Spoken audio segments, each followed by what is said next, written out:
In this video, we will be sharing essential tips for flying with a toddler.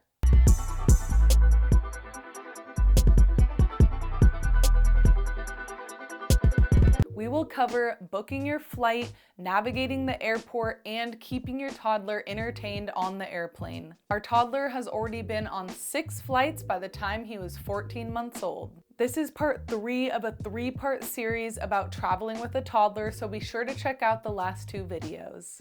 Okay, part 1 is booking your tickets.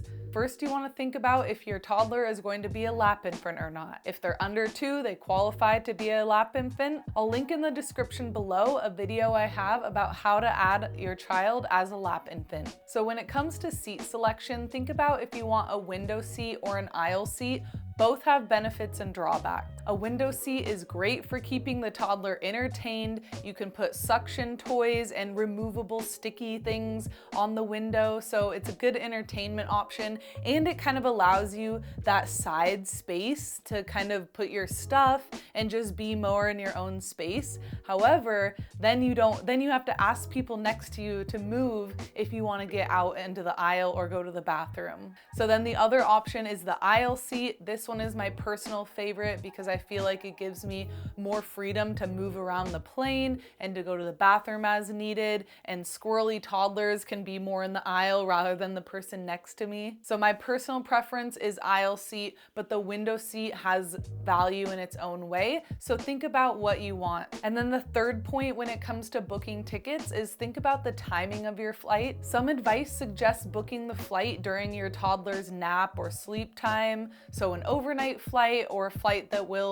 coincide with their nap. Since this is also a budget channel, we tend to book the cheapest flight we can find, which usually isn't the best for nap or sleep time, but to me it's worth it because the plane ride is going to be a challenge either way, and so you're going to probably need to figure out napping and sleeping, entertainment, eating, all of the above regardless. So I figure let's just book the cheapest flight and hope for the best. Okay, and then these next tips are for when you're at the airport. First of all, a lot of airports have a kids play area. So do some research ahead of time at the airport that you're gonna be spending some time at. See if they have a kids play area and then go bring them there and let them get out their physical energy as long as possible before your flight. The next tip is gate check. So if you bring a hiking backpack carrier or a stroller, bring it with you through the airport and check it at the gate. It's so nice to have that item with you in the airport. And gate checking is very easy. All you have to do is talk to the agent at the desk.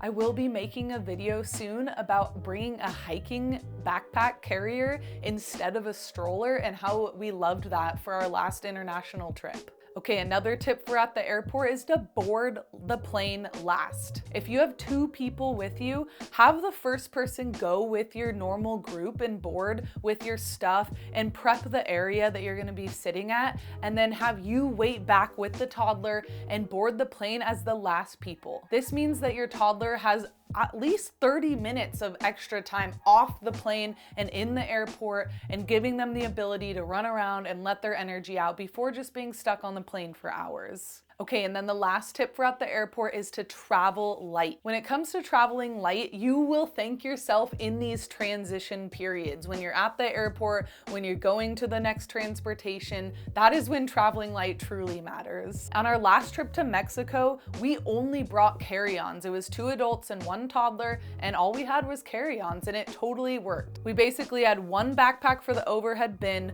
1 hiking carrier that we gate checked, and 1 personal item that we put under the seat. So only 3 bags for the 3 of us. And my husband boarded early, got the gate checked bag settled, got the other bags settled, prepped the seat area, and I stayed back and the toddler and I were the last to board. It worked out great. I'll also link that video in the description below. I think it'll be useful for you. Okay, and then these last tips are for when you're on the airplane. So number 1 is ear pressure. People talk a lot about this, and I know as adults we get ear pressure, kids get ear pressure too. We haven't really had an issue with ear pressure. Our toddler's pretty active and wild, but just feed them or give them food or something to suck on, like a bottle of Binky or, straws, whatever you have, and allow them to suck on something, and that might help with the ear pressure. Okay, so when it comes to entertainment, my advice is to exhaust your surroundings first before bringing out the toys and snacks that you brought. So let them play with the light, let them play with the air, let them play with the information packets and the magazines in the seat in front of you.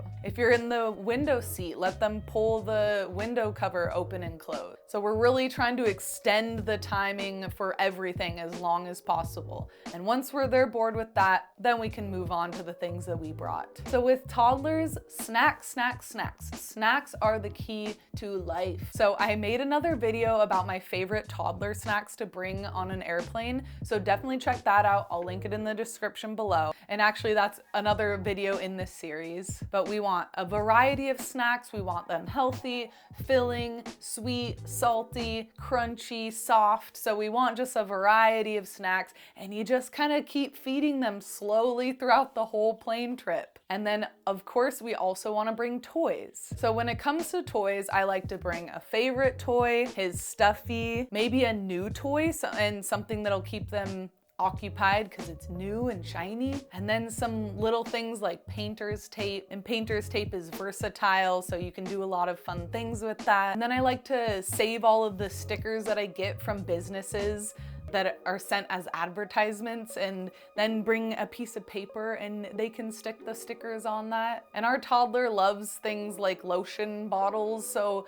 when I empty a lotion bottle, I'll just save it for our trip, and then that way after the trip we can just throw it away because it's kind of garbage, but also it's empty, so he's not gonna get poisoned from it. And things like coffee cups and spoons and other just disposable items that you originally think you're gonna throw away, but really save them for your trip.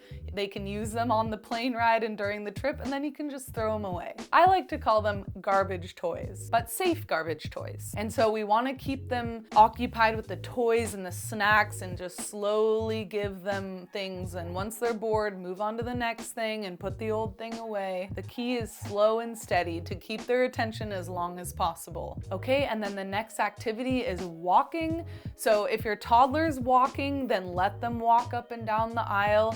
If they aren't quite walking yet, then you can carry them up and down the aisle, go to the bathroom with them. There's some things they can look at in there, like a mirror, the light, and then, just try to walk around the plane as much as you're able to do that's safe and that's not disturbing other people. But we want to, get them out of that seat so they have some new surroundings to look at. And then every time we travel, I bring the soft carrier, and that helps with getting them to nap and walking around the plane and getting through security at the airport. So definitely bring a soft carrier with you when you travel. And the last thing is a comfort item. So whether it's a stuffy or a blankie or whatever your toddler likes for comfort, especially when it comes to sleeping, bring that with and bring it on the plane with you so that when it comes time to nap or if they're getting a little fussy, that should help comfort them. So on our last trip to Mexico, my toddler was getting a little fussy, and so I put him in his carrier. I knew it was past his nap time, so we just needed to get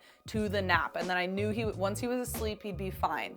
So I put him in his soft carrier and I went to the bathroom. We were in there maybe 5 to 10 minutes, and I just bounced and we, were humming, and you do all the things you do, and he eventually fell asleep, and I was able to go back to my seat and keep him in that carrier, and it was great. He napped for about an hour, which, could be better, could be worse. So I say all this to say, in conclusion, by planning ahead and staying flexible, you can have a comfortable flight for both you and your toddler. Bring all the necessary equipment, pay attention to their needs, be flexible with what's going on, and just remember, all you can do is your best, and you and your toddler and your family deserve to travel just like everybody else.